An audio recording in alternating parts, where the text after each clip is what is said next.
Thanks for joining us tonight. My name is Trish Tryon. We started a little bit early tonight, and my apologies for that. However, we are here with our Salinas Chinatown book signing event with all a great many of the editor, Jean Vengua, and now Elise.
I just want to say right off that even though I thought I knew a lot about Chinatown when I started editing this book, I realized that there's so much more that I don't know about Chinatown.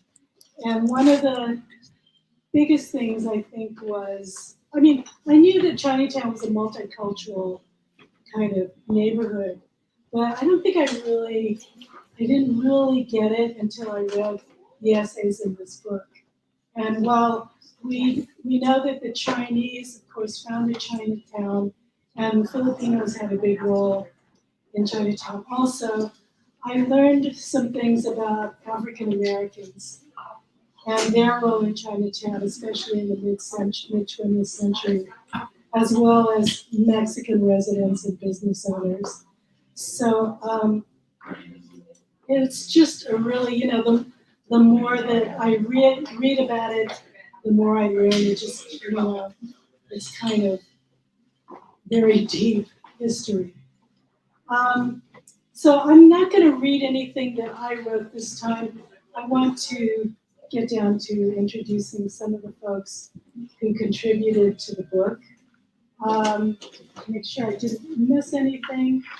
When you check out the book, I also want you to check out the artists who contributed, because there is a growing group of artists in Chinatown.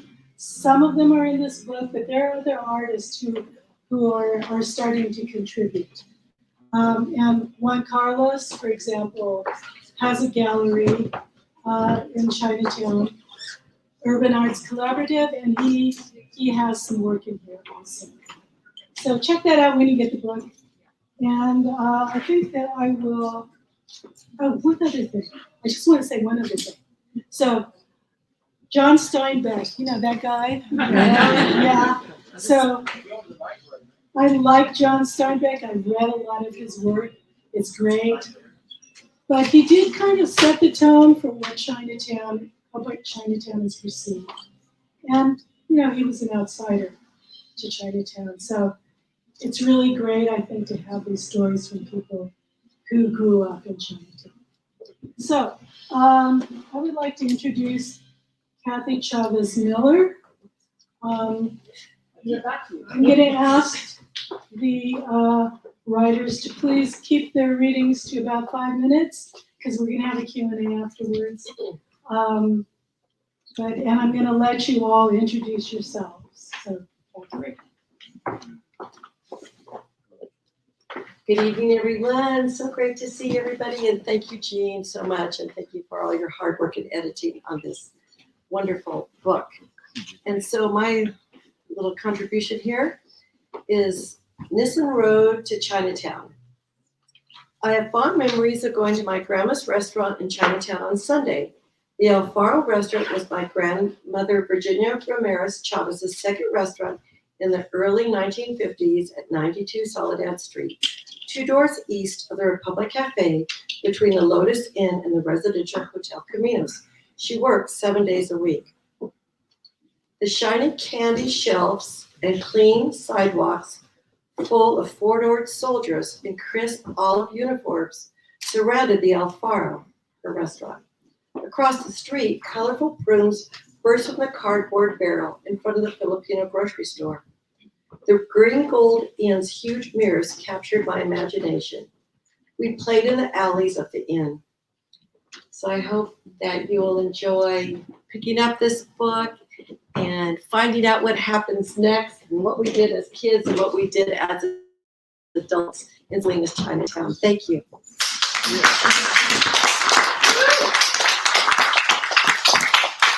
you, Kathy. And next, Larry Hirahara. Good evening. Thank you everybody for showing up. My name is Larry Hirahara. I've been working on the Chinatown project for about 20 years. But I'd like to, there's an oral interview and I had several interviews personally with Kay Endo Masatani. Their family had a business in Chinatown. The walk to Lincoln School seemed like a long way to young Kay. At that time, Japan had invaded China and the two countries were at war. Although Kay lived on Soledad Street in the heart of Chinatown, her parents did not allow her to associate with the Chinese. Likewise, the Chinese families did not encourage their children to associate with the Japanese.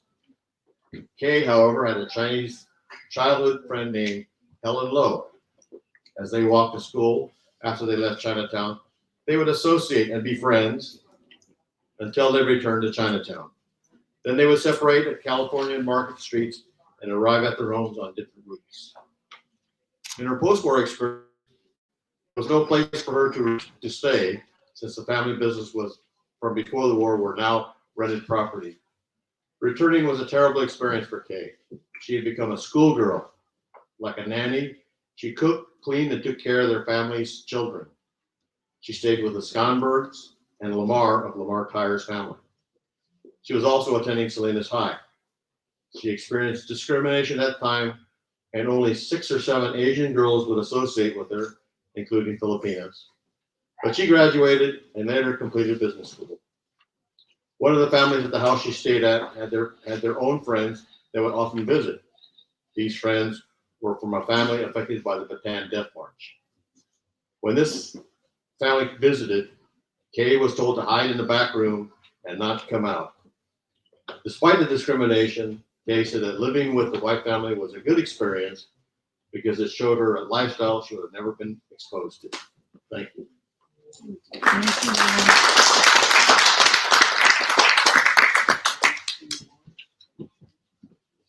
And next, the historian who has also had a big impact on Chinatown and previous chair of ACE, Wellington Lee.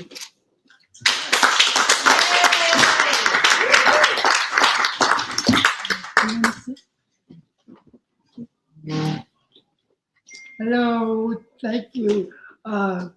This book is the tip of the iceberg. I mean, there are lots of stories. I was born and raised in Salinas, Chinatown, 78 years ago. And I would hope, I came back home from San Francisco to write a book, and I'm still working on it. and I think I better hurry up. But anyway, I wanted to read one paragraph when I was interviewed, and the question was, what do you remember most fondly about Chinatown? Well, there was so many things. There was so many things, but here goes. Living in a very old but handy storefront house where various rooms upstairs and downstairs had distinctive smells and uses.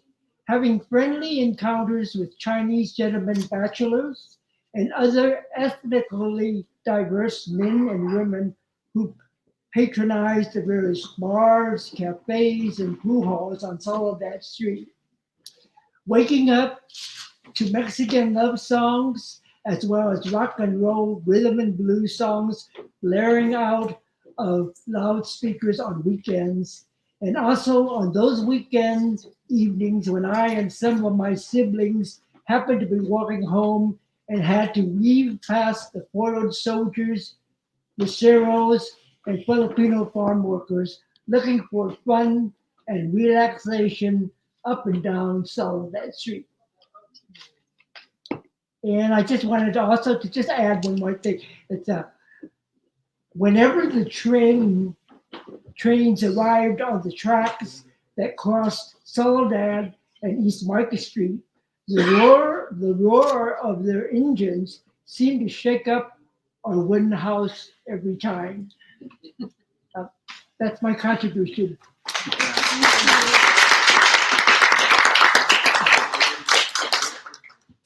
Thank you, Wellington. Thanks, Wellington. I'm actually going to change the lineup a little bit because I know that Jill needs to get home. So I'm going to ask Jill Allen to read right now.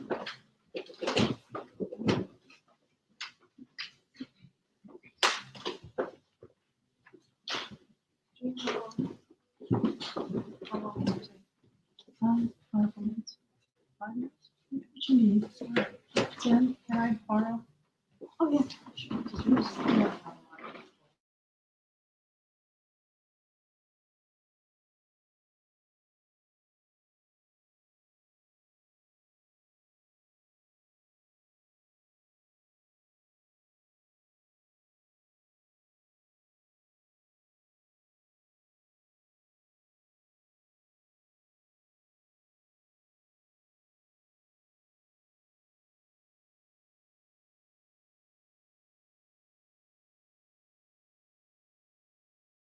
Sure. Buster is a very sweet soul, black man, slight, wiry, with me, always a smile and an offer to help. Always a trick phrase, something to make me smile, usually something with an old African-American slang expression like I only knew through the movies. With great regularity and without being asked, he emptied the trash in our offices upstairs at Dorothy's place. So get the picture here. Mature, black man, collecting garbage. Electing to do this on his own. He's the only person that did this. When he wasn't around, we were knee-deep in trash upstairs. One of my first projects in Soledad was to attempt to install a public restroom on the street. I recruited 4 college students to roam the neighborhood and administer a survey to the local businesses about restroom needs. They were also to take photos of the places where street people were forced to toilet. To do all of this, they needed a streetwise escort, Buster. I thought Buster was a good choice, but I found he wasn't the public's choice. The students reported to me that most of the local business owners wouldn't let him on the premises. I didn't ask why.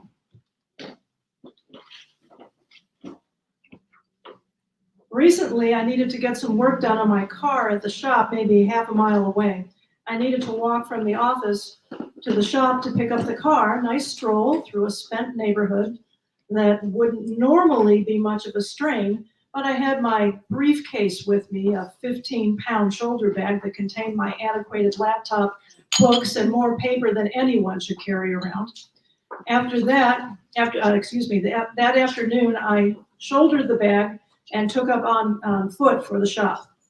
As I was leaving, Buster noticed me walking, which he thought unusual, so he asked why. I explained that I needed to retrieve the car. In a moment of great sweetness, he expressed concern for me walking alone, and that I had to walk all that way with the briefcase. I told him not to worry, it was just a nice stretch of the legs. We said goodbye, and I was on my way. I had made it down half a block when I heard his voice. He was running to catch up with me. He insisted on escorting me to the auto shop and carrying my briefcase. I protested, but he wouldn't have anything of it. He was coming with me. As we walked, I chatted, but noticed he wasn't responding with his usual enthusiasm. I kept talking, then ended with a question. He didn't answer. And then I noticed that his chest was heaving and he was slowing down. We approached a bus stop just in time. He carefully set down my briefcase on the bench and nearly passed out. After a minute, in which I was scared almost to the point of calling an ambulance, he recovered. Buster has emphysema. He literally risked his life to carry my briefcase. After he rested, we walked the rest of the way together, each carrying the briefcase in turns. I gave him a ride back to Dorothy's, and life went on. But not as before, at least not for me. I got to walk in the presence of greatness for just a while, and I can't forget that.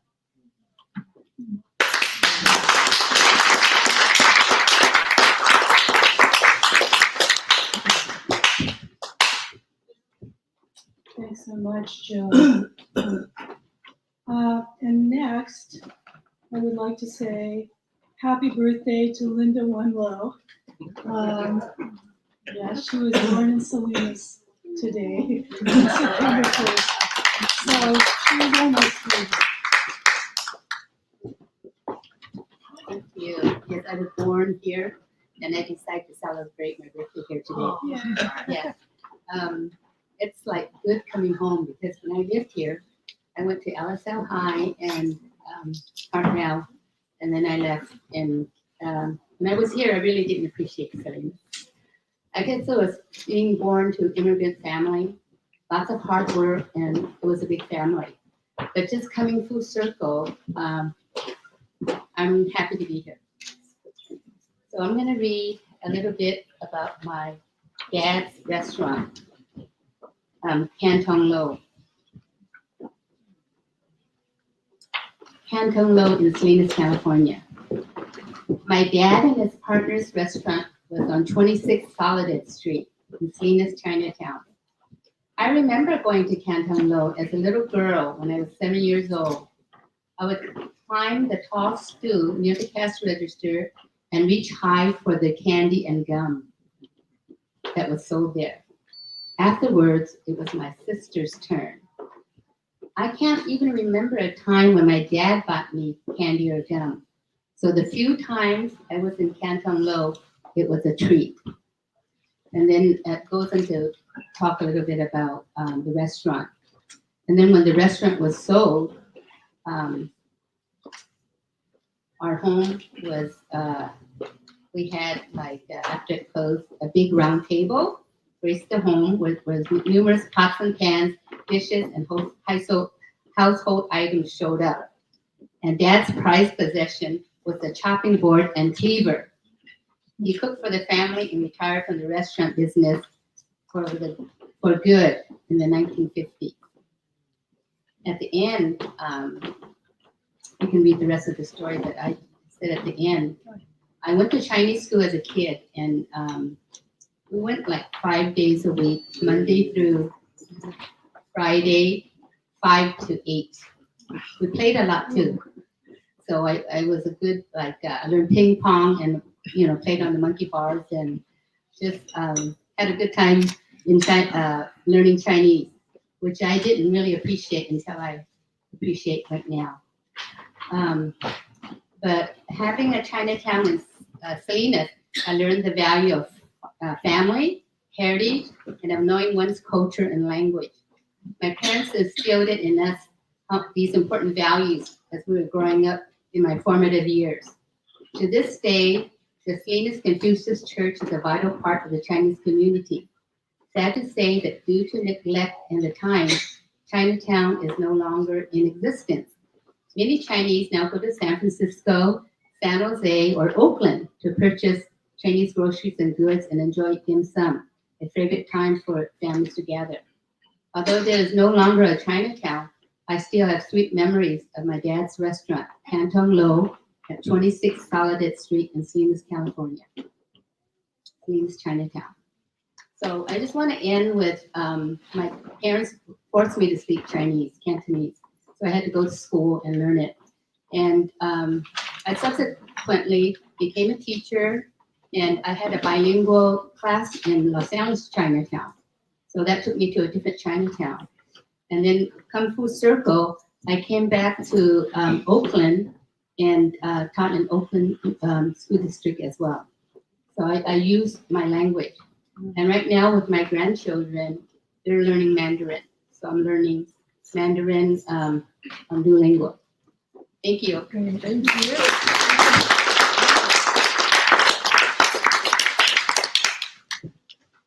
Oh, I see we have more books here, just to let you know. Thank you, Linda. Next up, I'd like to welcome Al Baggio.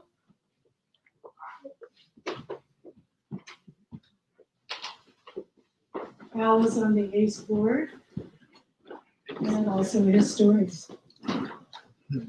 My name is Al Baggio. I was born and raised in Salinas. Just to show how old I am, the total population of Salinas was only a little over 4,000. So rather than read the entire text of the story that I wrote, I just want to read a couple of paragraphs, which is I thought was pertinent. During the early 1920s, Filipino immigration into the United States increased by 900%. 45,000 Filipinos had entered the United States. Out of that number, 67% lived in California. One glaring factor for the increase of Filipino immigration was the passage of the Japanese Exclusionary Act in 1924. California farmers had depended on Japanese labor and had to look to the Philippines and Mexico as a new source of cheap labor. Due to the heavy influx of Filipino immigrants, certain segments of the white society became xenophobic, which led to labor unrest and race riots during the late 1920s and 1930s. Because of the sensitive social situation, Filipinos congregate and socialize and develop businesses in the Salinas Chinatown area. During the decades of the 1930s through the 1960s, Filipinos owned or managed several businesses in Chinatown. One was the PI Market, which was located on Soledad Street, right across from the Republic Cafe. A restaurant called Loretta's Cafe was owned by Magdalena Reganai. She named the restaurant after her only daughter. The cafe was also located on Soledad Street across from the Lotus Inn Bar and next to Atai's Shell gas station. There was also another Filipino grocery store called Valley Market on the corner of Market and California Streets, owned by the Molinas family. The Filipino Congregational Church was also located on California Street. The original building is still standing, but is under a different religious denomination. Filipinos went to Chinatown to gamble. Chinese had a gambling concession. They offered the game of chance that the Filipinos called loteria, and it was preferred. It was the game that the Filipinos preferred.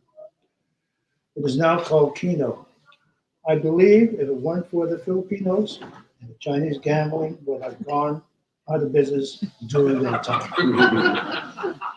Filipinos were lucky enough to win any money, also bought dinner for their family and friends at the Republic Cafe.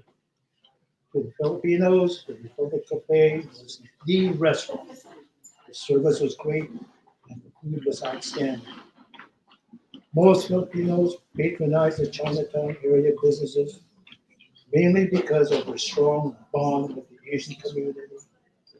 Chinatown was a special place, a haven for Filipinos at that time.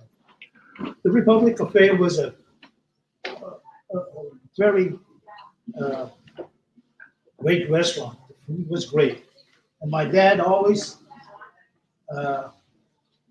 had a conversation with Chef Lee. There was a standing joke that he always had. He always counted the cats to see that there weren't any cats missing, and it was put on the food. But I was born and raised in Salinas. I graduated from spring school. I'm located on Hitchcock Road. Went to Salinas High School, which was the only high school in town. I went to Hartnell for 1 semester, got drafted, was stationed in Germany for almost 18 months. And then I finished my education at Hartnell College, got my degree at San Jose State University, and got my master's at Florida State University. I just want to know, tell everybody that Chinatown was a very special place. I hope that it will be resurrected like it was before. Thank you.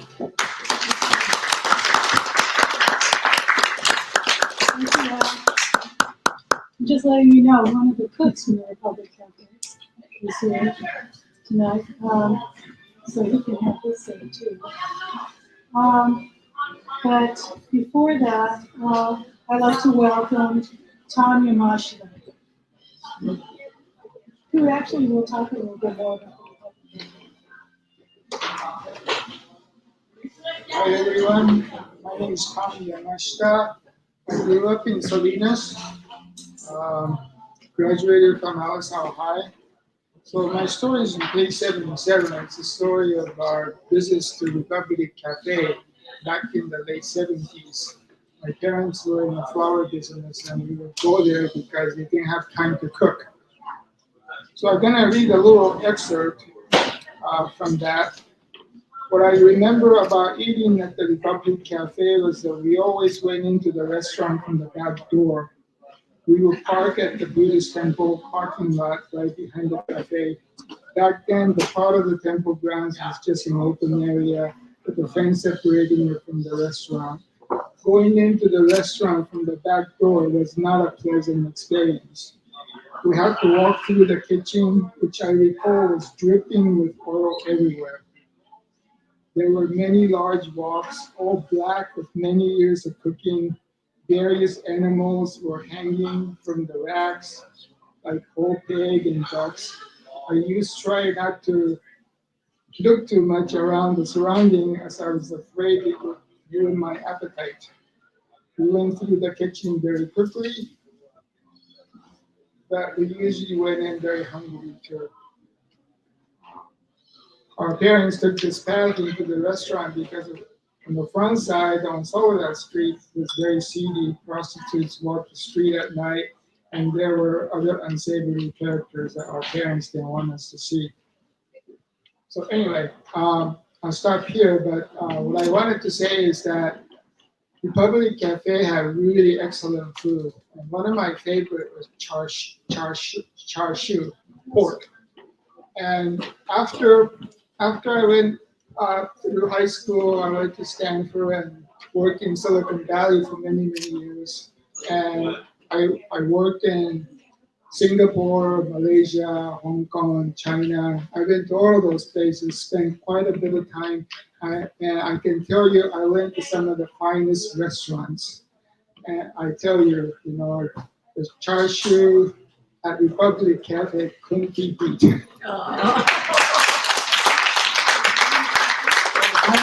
I finish off my story by telling this adage that I tell all my friends and workers whenever I visited these restaurants.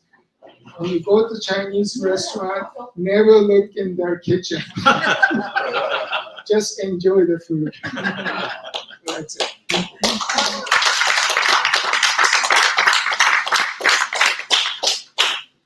Thank you, Tom. Tom is also the president of the Salinas Buddhist Temple.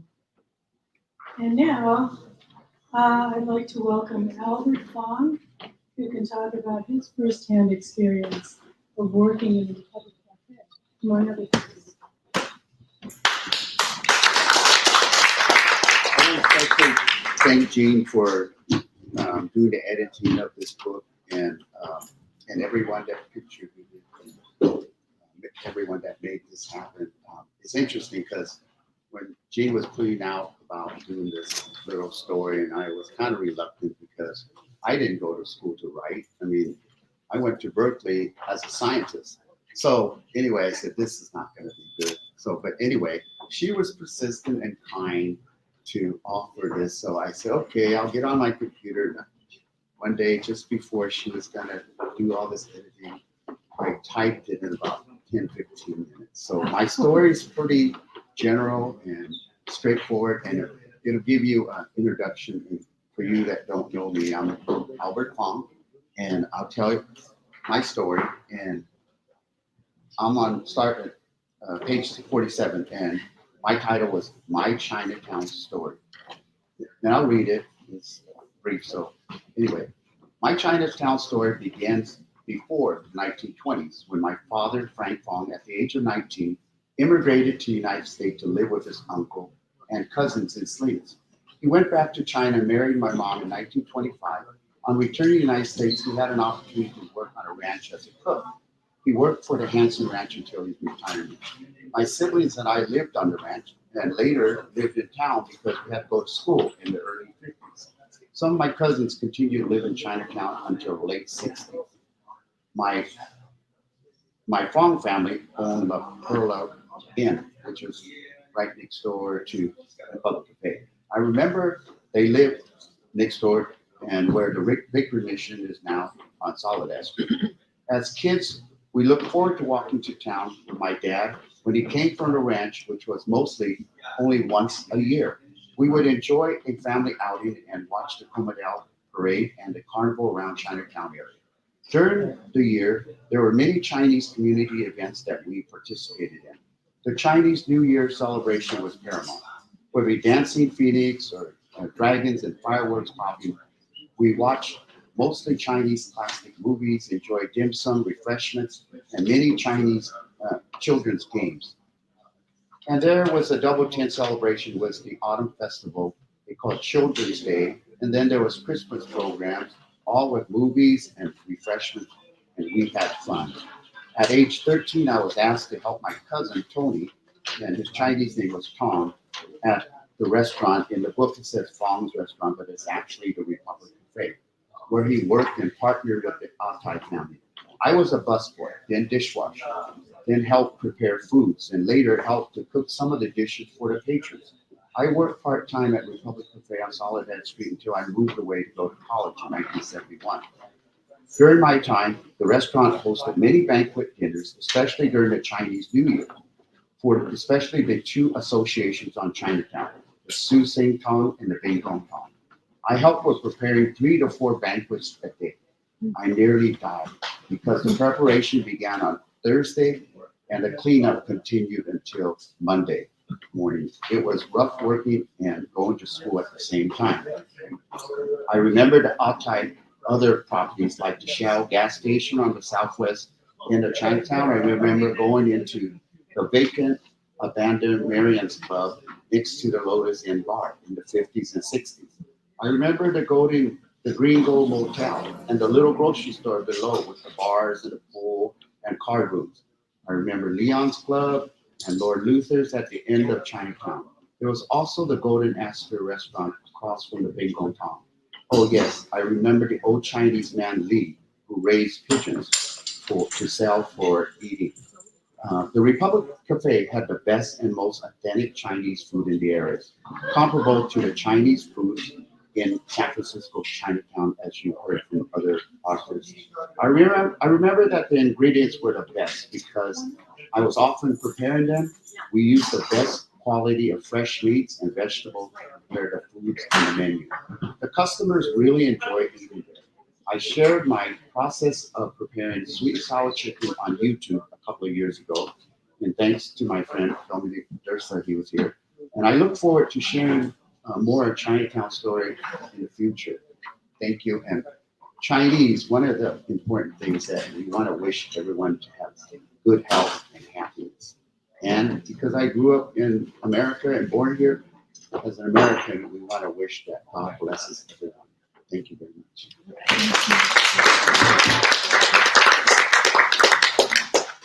Thank you so much. Finally, our last reader tonight is Alex Fabros. Alex, do you want to read from there, or can you come up here? No, I got it. You got it? Got it? You got it. Well done, it's my fault.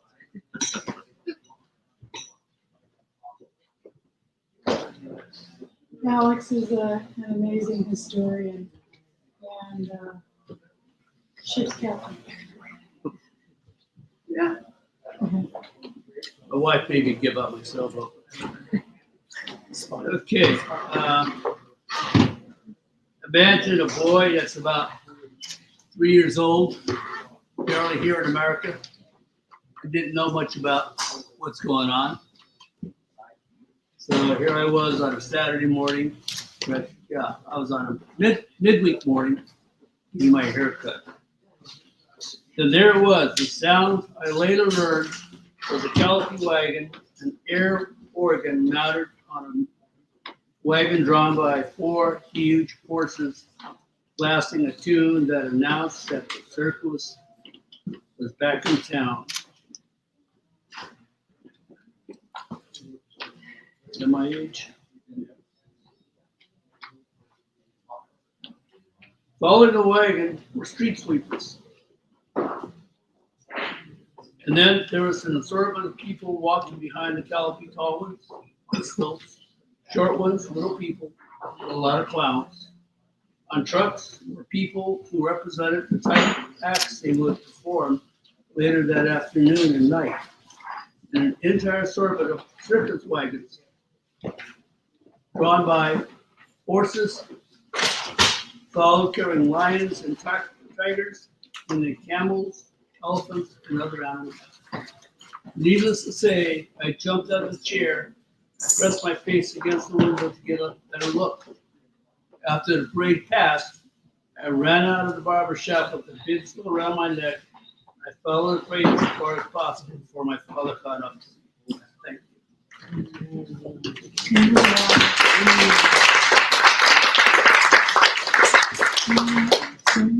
And I was a college dropout, okay? But later in life, you get straightened up and you go back to school, become an officer, become a professor, appear on television, whether you like it or not. But the reference to a ship's captain is my wife bought me a sailboat. And that permitted me to sail almost anywhere I wanted beyond my imagination. Thank you.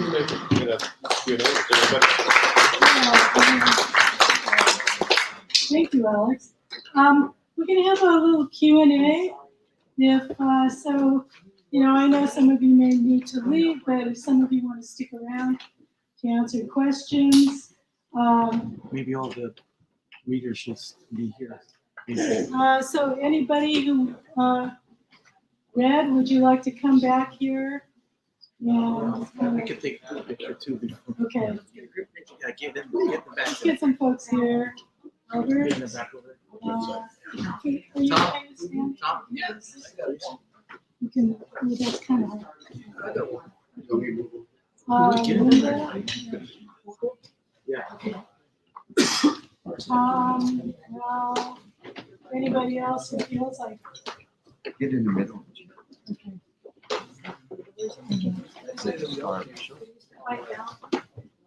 okay.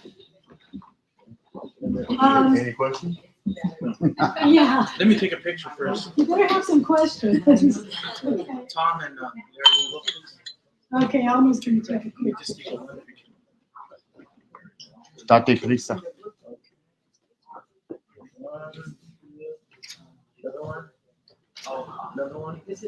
One more. Okay, Thank thanks, you. Elmer. So, yeah, here we are. Yeah, any questions about the book or, the making of the book or Chinatown? It's not really a question, but it's more like comment. I just really want to appreciate all of you here right now, sharing your story. And I'm a visual interdisciplinary artist, and I'm housed in Chinatown. I grew up in Salinas, and I stayed here as a professional artist. And I've been talking to Jen about raising more awareness about the Chinatown, about the Japanese temple and everything that happened. But I also want to offer my support for you to also use Urban Arts Collaborative Studio so you can do these readings, because I think like young people and people need to hear these stories, and I think you will impact more when the other people with other young people can listen to the stories that you were just sharing today. They are very impactful, and it will help us a lot. Thank you. Good idea. Thank you. If you've seen Urban Arts Collaborative, it's a really beautiful space, and they have great shows there. So, when you can, get down there and see the shows, and maybe we can do a reading there. So, yes. When did the Japanese residents leave the Lake Street area? I know the Chinese were there all the way until the 1960s and 70s, but when did the last of the Japanese residents leave the Lake Street area? In actual residents, obviously they might still have parcels. Yeah, that was probably, but when did they actually on California Street, which had quite a few Japanese. They were probably post-war, probably till the late 50s. And California on Lake Street itself, depending if they had a place to come back to, not many people returned after the war. So there was not very many opportunities. So I say post-war, 1945, the vast majority of the Japanese did not return. There was 300 families in the Buddhist temple, and the recollection is there was like 15 or 20 families that returned after the war. So they wouldn't, they didn't vacate the area, they didn't return. Okay. There was also Japanese businesses. The Sugi family had a garage on California Street. And there was a bar and timber shop owned by Cave, who was a Japanese gentleman. Okay. Alex, did you want to say? Actually, the major migration for everyone was post 1965, when they ruled that those covenants that said that we can't live in those houses, that we can't buy those houses, was ruled unconstitutional. There was a barber shop owned by Lord Urabi on California Street also. Thanks, Alex, and everybody. I also want to say that another thing that I learned when I was editing this book is how strong the Japanese presence was in Salinas, Chinatown before World War II. That's another thing that I didn't quite get, how many businesses there were, how thriving it was, and how much they contributed to just the whole economy of Salinas, Chinatown. So that really hit me when I was editing this book. Any other questions? Just a footnote so that everybody know that there was a black baseball team called the Golden Dragons located on Soledad and Lake Street. It was on the corner of California and Lake Street. And there was also a shoe shine stand owned by Joe Butte, who was African American. Just a footnote to let everybody know that Chinatown was multicultural.